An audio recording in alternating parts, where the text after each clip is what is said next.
द्वारकेत सत्राजित नावाचा धर्मशील यादव राहत होता. त्याने प्रखर सूर्योपासना करून सूर्याला प्रसन्न करून घेतले. सूर्याने सत्राजितला स्वमंतक नावाचा अत्यंत तेजस्वी मणी दिला. या मण्यापासून दररोज सुवर्ण प्राप्त होत असे. त्याच्या बळावर सत्राजित बराच दानधर्म करून दानशूर म्हणून प्रसिद्ध पावला.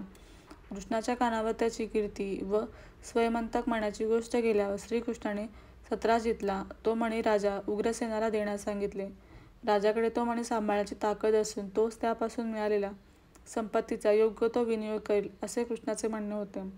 पण सत्राजिताने ते ऐकले नाही. एकदा सत्राजिताचा भाऊ प्रसेन गळ्यात स्वयंमंतक मणी बांधून शिकारीला गेला असता एका सिंहाने त्याला ठार मारले व तो मणी घेऊन जाऊ लागला.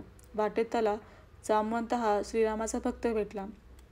त्याने तो मणी सिंहाकडून काढून घेतला व आपली मुलगी जांबवती हिच्या पाळण्याला बांधून ठेवला. इकडे द्वारकेत प्रसेन आला नाही म्हणून सत्राजिताने त्याचा शोध घेतला असता अरण्यात त्याचे व त्या घोड्याचे प्रेत मिळाले, पण तो मणी तिथे नव्हता. श्रीकृष्णानेच तो मणी घेतला असणार असे सत्राजित म्हणू लागला. प्रसेनाचा वध व मण्याची चोरी श्रीकृष्णानेच केली असे आपल्यावर आरोप ऐकून श्रीकृष्णाने हा लोकाभाव दूर करण्याचे ठरवले. त्याने जंगलात बारकाईने पाहिले असता त्याला मेलेला सिंह व अस्वलाची पावले दिसली. माग काढत श्रीकृष्ण जांबवताच्या विवरात पोचला असता तेथे पाळण्यावर लावलेला मणी दिसला. तो हळीच मणी घेत असता जांबवत त्याच्यावर चालून आला.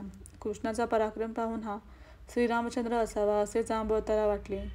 श्रीकृष्ण हे श्रीरामाचेच अवतार आहेत ही ओळख पटताच जांबवंत श्रीकृष्णाला शरण गेला व जांबवतीचा तू स्वीकार कर असे विनवू लागला.